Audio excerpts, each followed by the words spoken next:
next segment here. What do you guys think about the Logan Paul Ricochet face-off actually getting that type of setup for WrestleMania? I mean, SummerSlam.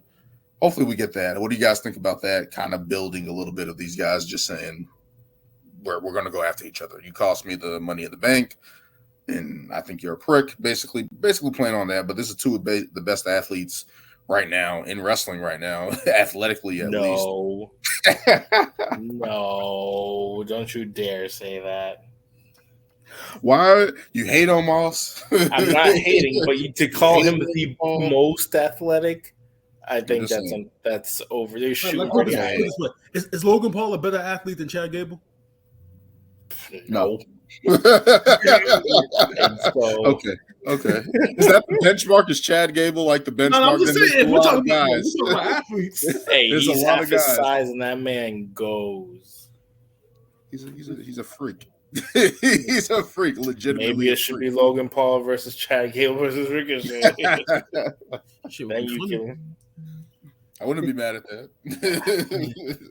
Yeah, but as far as this face-off goes, I think like I mentioned it in the chat. I mean, Ricochet had a similar face-off to this in NXT with a Velveteen Dream. I mean, their feud at NXT was pretty much anything you can do, I can do better. I mean, this Logan Paul Ricochet feud was kind of going in a different direction than that, but still had the spot where Ricochet flipping over the top ropes, and then Logan Paul pretty much called him out and pretty much said, "See, that's exactly what I was talking about. See, you're for highlights. I'm bigger than that." Yeah. Kind of funny because it was kind of funny, like, but you're a YouTuber, so it's like, like you built your fortune. You want the most views either way. It's like you built your fortune based upon highlights. So it's funny to hear Logan Paul say that. But I will say this much: Logan Paul has definitely improved as far as the mic goes. I mean, they should never, ever book him as a babyface again because his demeanor. That's what they've been booking him. That's what they've been booking him, man. Against Roman, he was a babyface. Against Roman, he was a babyface. Against Miz, he was a babyface. Both times it didn't come off right. Yes, Seth is the only one where he was really a heel because it was like no one's gonna boo Seth Rollins. No, he was a heel with the Miz. He's been. Yeah, I didn't feel he was a babyface. They've been trying to book him as a face. They've been trying to book him as a face. They've been trying to. No, against Roman, no. They were trying. Yeah, he was a babyface. They were trying to do that. I'm telling you, man, they were trying to do that. Because he was trash talking. That's why I don't see him as the babyface. Like babyface is trash talk.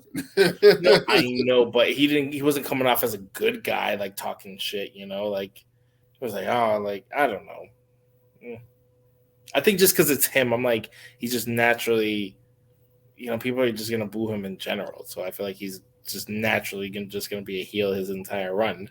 Like I don't know what it would take for people like, I feel like they're gonna keep saying, oh yeah, he's good athletically, but this dude's a douche. Like I feel like they all just view him as that because he's the YouTuber who's come in here and he's getting a shit ton of money. He has to save Seth Rollins.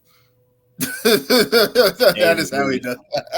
He screws Damian by saving him. He has to save Seth Rollins from a cash-in. That's how he does it. It's the only way they do it. But yeah, I think this is it's going to be a highlight match. It's going to be entertaining. It's going to be fun. It's going to be a frenzy. At least we're getting that at SummerSlam, and at least we're getting that. And I like the fact that they're actually finally booking Ricochet in a high-profile feud. Yeah. It's really, to put him in the ring with Logan Paul. I mean, to me, that shows trust.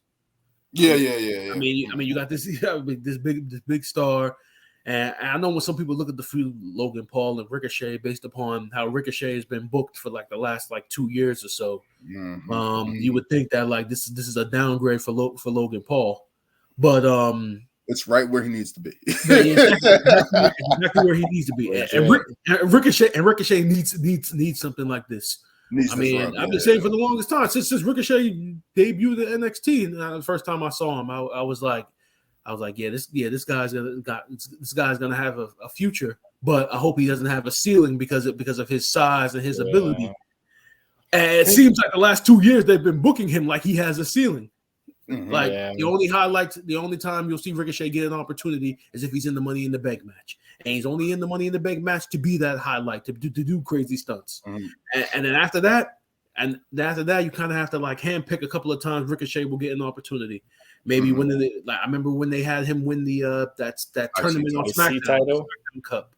I remember he won the IC title. I think he's won the US title too. I believe. I'm not sure, but like. I actually like the fact that they're actually looking at him and saying, "Okay, let's actually try," because these two guys are great athletes. They had the viral moment at the Royal Rumble. They had the moment at the Money in the Bank. I mean, let's see what they can do in an actual match. And let's create the highlights. But will this be Logan Paul's first win, though? Oh man, they can't have Logan Paul. He's like 1 in 5 or some shit like that. Literally. He can't keep losing, so he's going to get this win. So you guys remember when Ricochet was on the Independents and he had like this infamous match with Will Ospreay? I think I've seen highlights. I think it was in Dragon Gate. They had this infamous match that had wrestling fans and like wrestling experts debating where wrestling is going now, and is wrestling or is wrestling gymnastics? That's literally when you watch their match. There's a whole lot of flips, a whole lot of stuff. Yeah. It was pretty much a precursor to what AEW does now. Yeah. Spot fest, yeah. Exactly. It was a spot fest of a match. So I wonder now if going in, if that's what we're going to get with Logan Paul and Ricochet, if it's pretty much just going to be a whole bunch of like just athletic crazy shit that you only do that. You only do that if you have two of the best athletes in the business right now. Oh just my point God. That out. He's an athlete. He's not the best athlete. If you get that type of trust into Logan Paul to have that type of match, you only do that with the best. I'm just saying. I just want to point that out. AJ could be in there. That's one of them. He's too old. He's too old now. No, he can still do a 360 easily. Yeah, he can. He can. Same way Chris Jericho can still do a line. Exactly. AJ Styles is the reason why 40 is the new 30 in wrestling to me. Bro. Mando age. You don't think that was Jeff Jarrett? Jarrett just got an older guitar. Jeff Jarrett, man. Oh man, I'm still laughing about that, man. Jeff Jarrett, man, still wrestling. Damn. Well, yeah, man. I mean, the stroke. Yeah. The stroke, man. The stroke. And now, yeah, that woman, that lady referee, I can't remember her name. Yeah. Edwards. Is it Edwards? Yeah, Aubrey Edwards.